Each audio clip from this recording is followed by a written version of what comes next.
แจ้งมีเงินปลอมใบ50,000 กีบต้องสังเกตให้ดีธนาคารแห่งสปป.ลาวได้ออกแจ้งการถึงพ่อแม่ประชาชนพ่อค้าสาวขายพนักงานรัฐกรนักเรียนนักศึกษาทหารและตำรวจในขอบเขตทั่วประเทศให้ยกสูงสติก่อนการรับจ่ายธนบัตรประเภทใบ50,000 กีบ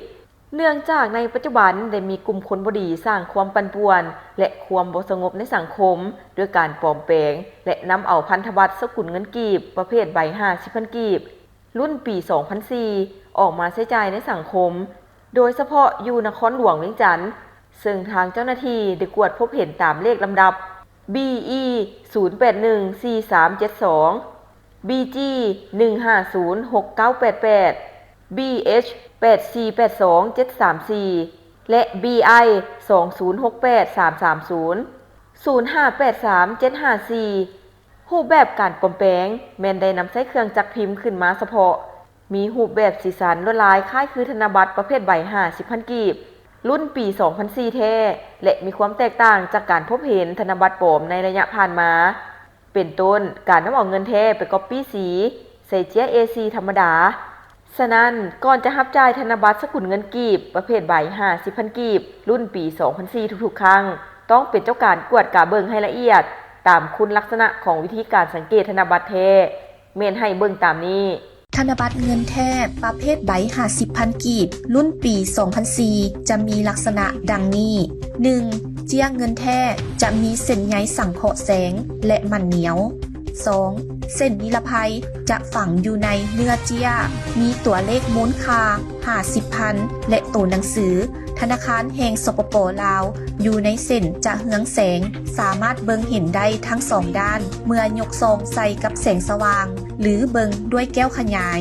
3. รูปลายน้ำทานประธานไก่สอนพรหมวิหารฝังอยู่ในเนื้อเจี้ยมีความละเอียดจะแจ้งเมื่อยกซองผ่านแสงสว่างสามารถเห็นได้ทั้งสองด้านอย่างชัดเจน 4. ตัวเลข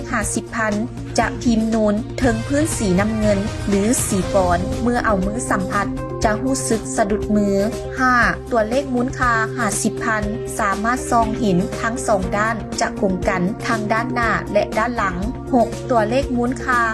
50,000พิมพ์เส้นนูนจะแจ้งและชัดเจนเมื่อเอามือสัมผัสจะรู้สึกสะดุดมือ 7. ตัวเลขมูลค่า50,000เครื่องหมายซาดและรูปพระธาตุหลวงจะเหืองแสงเมื่อส่องใส่ไฟสีม่วงจะเหืองแสงและนั่นก็แม่นจุดสังเกตของธนบัตรเงินแท้ประเภทใบ50,000 กีบรุ่นปี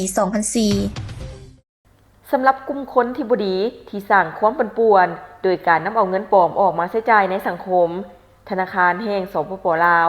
พร้อมสมทบกับเจ้าหน้าที่เกี่ยวข้องเพื่อหีบด่วนปฏิบัติมาตรการต่างๆตามที่ได้กำหนดไว้ในกฎหมายของสปป.ลาวกรณีพบเห็นหรือรู้ข้อมูลแหล่งที่มาของธนบัตรปลอมดังกล่าวกรุณาแจ้งต่อเจ้าหน้าที่ตำรวจหรือธนาคารแห่งสปป.ลาว